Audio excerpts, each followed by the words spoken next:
जी दोस्तों, वीडियो की तरफ जाने से पहले मैं बता दूं कि ये जो इंडिया ने एक और कहते हैं कि चाल चली है और म्यांमार में कुछ हालात ऐसे कर दिए हैं कि अब बांग्लादेश की जो सारा उन्होंने फोकस किया हुआ था इंडिया की तरफ, अब वो मजबूर हो गया, वो उनका थोड़ी ना डिवर्ट हो जाएंगे इंडिया से म्यांमार की तरफ।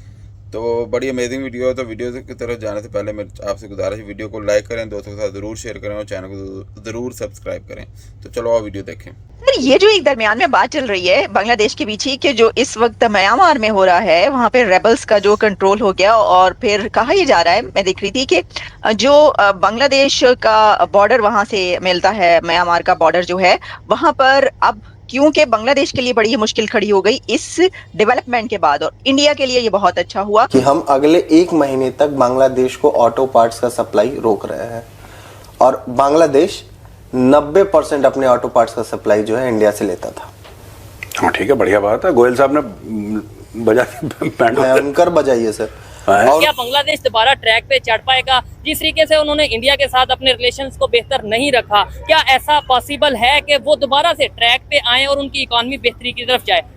तो इंडिया उसके हवाले से उससे बदले एक तरह से ले रही कि आपने शेख हसीना को क्यों हटा दिया, ठीक है ना, तो इसलिए वो उससे थोड़ा सा क्राइसिस वगैरह में गिर लेती है। तो शायद वो शेख हसीना जैसे मालदीव को किया था, वो जिस तरह मालदीव को, श्रीलंका को कर दिया, ये भूटान को कर दिया, नेपाल को कर दिया, ताकि वो दोबारा आ जाए और लोग उसको माफ कर दे कि यार आप फिर बैठ जाए। तो इन्होंने यहाँ से जो आपकी म्यांमार की जो गवर्नमेंट है, जो मिलिट्री हुंता है, उनको वहाँ से भगा दिया है और वो जो पूरा बॉर्डर है बांग्लादेश के साथ उसको अपने कंट्रोल में ले लिया है।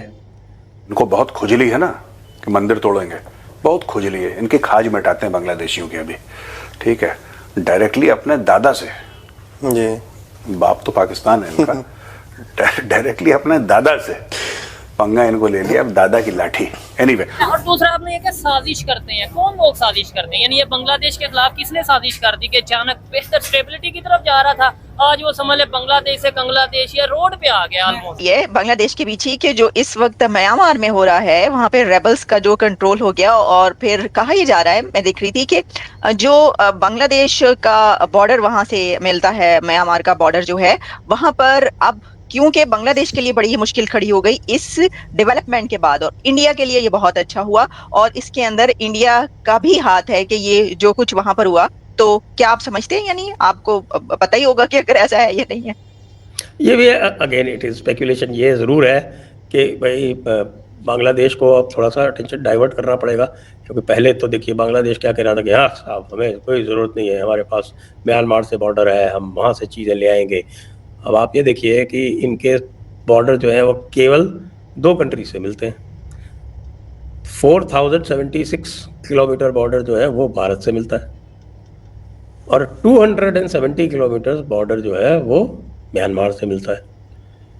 अब ये यहाँ का जो इंटरनल जो झगड़ा चल रहा था, इनकी जो हुंता है, JUNTA प्रोनाउंस एज हुंता, तो ये इनकी जो हुंता है, जो मिलिट्री रूल है म्यांमार का, जब से वो हुआ उसके बाद से आप देखें कि एक तरह से बाढ़ आ गई वहाँ पर अलग अलग के रेवोल्यूशनर्स की, अलग अलग के रिबेलियंस की।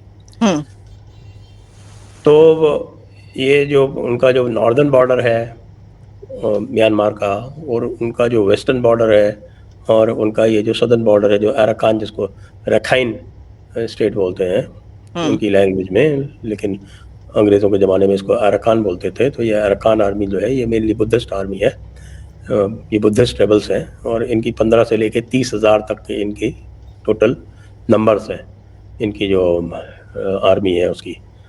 तो इन्होंने यहाँ से जो आपकी म्यांमार की जो गवर्नमेंट है, जो मिलिट्री हुंता है, उनको वहाँ से भगा दिया है और वो जो पूरा बॉर्डर है बांग्लादेश के साथ उसको अपने कंट्रोल में ले लिया है।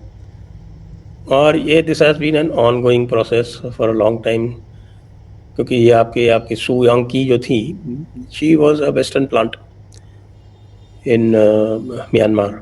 जैसे यूनुस जो है वो वेस्टर्न प्लांट है बांग्लादेश में, उसी तरह से सू यांकी भी वहाँ पे वेस्टर्न प्लांट थी। उनको फिर हटा के जब वो आए तो आप जाएं, ठीक है, जिस शॉप में जाएं अगर कोई चीज, खास तौर से कपड़ा जिसमें मेड इन बांग्लादेश लिखा हुआ है, राइट, आप उसको ना खरीदें। कुछ गलत काम करने की जरूरत नहीं है, don't break the law, you know, you are an Indian, आप कोई गलत काम, यू आर नॉट बांग्लादेशी, तो कोई ऐसी हरकत नहीं करनी।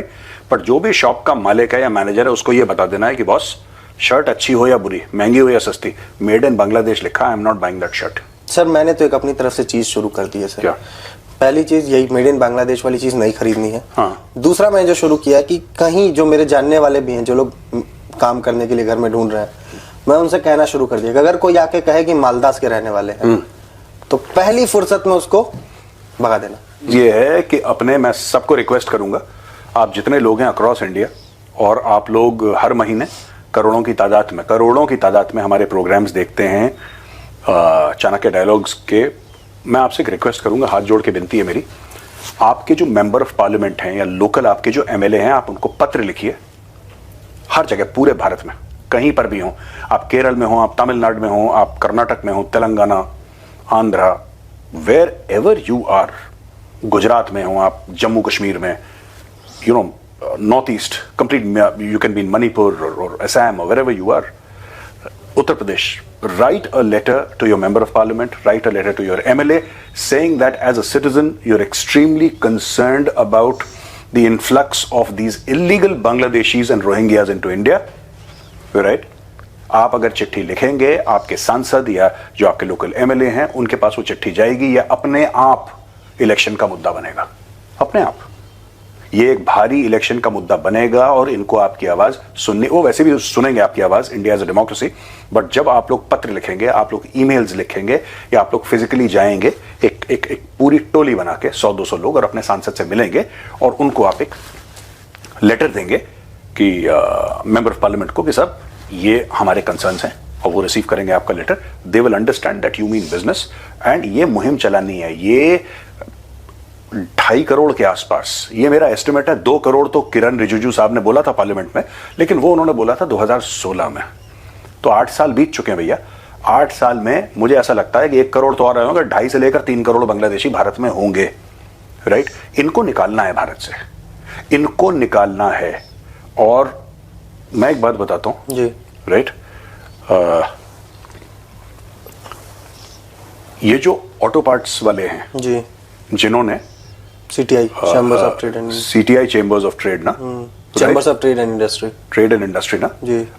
जी दोस्तों, हमने वीडियो देखी, वीडियो में हमने देखा जी, जो क्या कहते हैं, मेजर गौरव आर्या साहब कह रहे थे जी बांग्लादेश ने अपने दादा से पंगा ले लिया।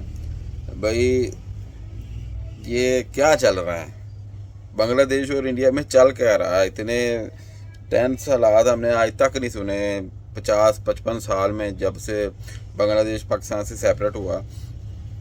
तो ऐसी सिचुएशन हमने कभी नहीं देखी। इंडिया और बांग्लादेश के रिलेशन इतना ख़राब होते कभी नहीं देखे, क्योंकि इंडिया और बांग्लादेश के रिलेशन हमेशा से ही अच्छे रहे हैं, बहुत अच्छे रहे हैं, और इसमें कोई शक नहीं है। और इंडिया ने भी हर तरह से बांग्लादेश को आज तक सपोर्ट किया।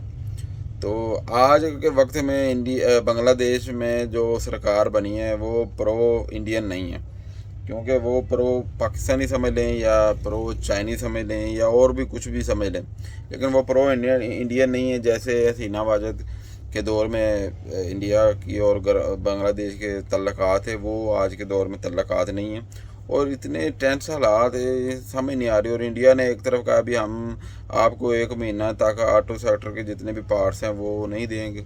मैं तो हैरान हूँ। बांग्लादेश ने सारा फोकस जो गारमेंट्स पे किया हुआ, वो जो ऑटो पार्ट्स हैं वो भी नहीं बना सकते यार, कमाल हो गया यार।